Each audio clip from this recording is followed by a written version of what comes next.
আওয়ামী লীগ ছাড়া নির্বাচন সম্ভব না, সিআইসির কান্নায় কাঁপল দেশ, ইউনূসের বিস্ফোরক প্রতিক্রিয়া।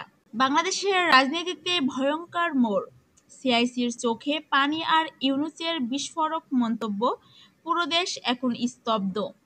আওয়ামী লীগ ছাড়া নির্বাচন সম্ভব কি আদৌ? আসল সত্যটা আজ ফাঁস হবে। সিআইসি প্রকাশ্যে বললেন, আওয়ামী লীগ ছাড়া নির্বাচন করা সম্ভব না। কেন তিনি এমন কথা বললেন? নির্বাচন কমিশনারের ভেতরে কি হচ্ছে? ইউনূসের তোপে কি সিআইসি চাপে ভেঙে পড়লেন? দেশজুড়ে এখন একটাই প্রশ্ন, আওয়ামী লীগ ছাড়া নির্বাচন হলে কি সেটা বিশ্বাসযোগ্য হবে? নাকি এই মন্তব্যের পেছনে আছে আরও বড় কোনো রাজনৈতিক চক্রান্ত? সিআইসির এই কান্নাকাটি দেখে সাধারণ মানুষও হতবাক। কেউ বলছেন এটা সত্যর স্বীকারোক্তি, কেউ বলছেন এটা রাজনৈতিক চাপের ফল। কিন্তু ইউনূসের তোপে তিনি যে কেঁপে উঠেছেন তা নিয়ে আর কোনো সন্দেহ নেই।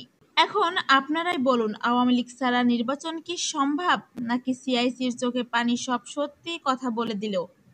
কমেন্টে আপনার মতামত জানান আর ভিডিওটি শেয়ার করুন সবার সাথে।